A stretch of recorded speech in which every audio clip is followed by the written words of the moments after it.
ये आप सब लोग जानते हैं कि पंजाब में अगर आप वीजा से रिलेटेड, ट्रैवल से रिलेटेड या आइल्स पढ़ाने से रिलेटेड या एयर टिकटिंग से रिलेटेड कोई भी बिजनेस कर रहे हैं तो आपको एक लाइसेंस लेना होता है जो कि लोकल पुलिस देती है, जिसको कुछ लोग डीसी लाइसेंस भी कहते हैं। ये लाइसेंस कैसे लेंगे, आज मैं आपको यही समझाने की कोशिश कर रहा हूं। मेरे अनुसार आप सब लोगों को ये बात पहले से मालूम भी होगी। देखिए, सबसे पहले तो आप कोई भी एक छोटी सी जगह, चाहे वो 100 स्क्वायर फीट हो, 200, छोटी सी दुकान हो सकती है, सबसे पहले आपको उसे लेना है। हो सकता है आपके पास पहले से हो। मतलब कहने का यह है कि आपके पास एक कॉमर्शियल स्पेस होना जरूरी है अगर आप पंजाब में ये काम रजिस्टर करना चाह रहे हैं, चाहे वो छोटी सी जगह हो। जब आपने ये ले लिया तो आपको Punjab shop and establishment act के अंडर उसको रजिस्टर करना है, जो कि फ्री ऑफ कॉस्ट हो जाता है। जब आपने ये भी कर लिया तो इसका मतलब आपके पास एक नाम है, आपके पास आपके बिजनेस का एक नाम है। अब आपने डीसी लाइसेंस लेना है, या डीसी लाइसेंस कहिए या जो भी आप इसे कहना चाहें, जो कि लोकल गवर्नमेंट आपको लाइसेंस दे रही है। पंजाब की गवर्नमेंट आपको ये अप्रूव कर रही है कि हाँ, आप ट्रैवल, वीजा, एयर टिकटिंग, आइल से रिलेटेड काम कर सकते हैं। ये लेना बहुत आसान है, बिल्कुल मुश्किल नहीं है। आप अपने कागज पूरे अच्छे से तैयार करें। और कागजों में क्या तैयार करना है, इसके लिए कुछ भी नहीं चाहिए। आपने जो शॉप ली है, जो हमने अभी बात की, उसके कागज कि हाँ, आपके पास प्रूफ है कि आपने रेंट पे या आपकी खुद की ये जगह है। इसके अलावा आपके खुद के आईडी प्रूफ। इसके अलावा दो आपको गारंटर चाहिए, श्योरटर कहते हैं इनको। ये दो आपको लोग चाहिए जो इनकम टैक्स भरते हों और वो आपके फॉर्म के ऊपर साइन करें कि हाँ जी, वो आपको जानते हैं। बाकी सब वही नॉर्मल कागज हैं, आधार कार्ड वगैरह। जब ये आप इकट्ठे कर लेते हैं तो आपको फॉर्म भरना होता है। ये फॉर्म भी बहुत आसान है, गवर्नमेंट की साइट पे दिया गया है, मैं आपको दिखा भी रहा हूं। और ये भरने के बाद, साथ में कागज लगाने के बाद, 25,000 रुपए फीस आपने देनी है। 25,000 रुपए फीस आप देंगे और आपका ये प्रोसेस स्टार्ट हो जाएगा। कुछ दिनों में आपको लाइसेंस मिल जाएगा।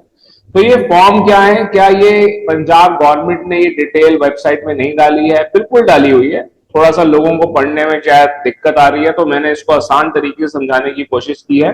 और इसका एक अलग से डॉक्यूमेंट बनाया है, वो भी मैं आपको दिखा रहा हूं। और अगर आप चाहें तो ये डॉक्यूमेंट मेरे से ले सकते हैं। ये डॉक्यूमेंट का लिंक, पीडीएफ का लिंक जो हमने क्रिएट किया है, आपको इस वीडियो के डिस्क्रिप्शन में भी मिल जाएगा। तो थोड़ा देखते हैं कि गवर्नमेंट क्या कह रही है और हम आपको किस ढंग से समझा रहे हैं। थोड़ा समझने की कोशिश करते हैं। बहुत आसान है, मुश्किल बिल्कुल भी नहीं है। जैसे कि आप यहां पर देख पाएंगे कि एक सेंट्रलाइज्ड प्रोसेस भी बना हुआ है। ठीक है, मैं दोनों आपको दिखाने की कोशिश करूंगा। सबसे पहले मैं आपको, जैसे यहां देखें आप, ये डिस्ट्रिक्ट ऑफ सास नगर का मैंने खोला हुआ है। देखिए यहां पर आप check list for new licence under Punjab travel professional regulation है। तो ये सारे डिस्ट्रिक्ट के लिए सेम है और इसी को ही आप क्लिक करके खोलेंगे तो मैंने यहां पर खोल के रखा हुआ है। इसके अंदर पहले पूरी डिटेल दी गई है कि आपको क्या क्या डॉक्यूमेंट देने हैं, जैसे कि अपना रेजिडेंस प्रूफ, आधार कार्ड वगैरह, बर्थ सर्टिफिकेट वगैरह। और पंजाबी में भी लिखा गया है और नीचे फिर आपको फॉर्म भी दिया गया है। तो यहां पर आप देखें क्या क्या इसके अंदर आ रहा है। Travel agency, coaching institute of IELTS, consultancy, कोई भी कंसल्टेंसी ट्रैवल से रिलेटेड, वीजा से related, ticketing agent and general sales agent. General sales agent का, एजेंट का मतलब यह है कि कोई भी अगर ट्रैवल से रिलेटेड कोई भी सेलिंग कर रहा है या कोई कोर्स बेच रहा है तो उनके लिए भी। और फिर यहां पर नीचे आपको फॉर्म दिया गया है, ये फॉर्म भरना होता है, जो कि बहुत आसान है, आप सब लोग भर सकते हैं।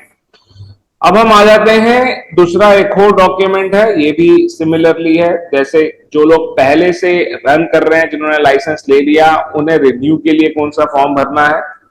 और ये इनोका सेंट्रलाइज प्लेटफॉर्म है, आसानी से खुलता नहीं है। अदरवाइज मैं आपको पूरा लॉगिन करके भी दिखाता, मैंने कोशिश की पर वो ओटीपी मेरे पास तो आया नहीं।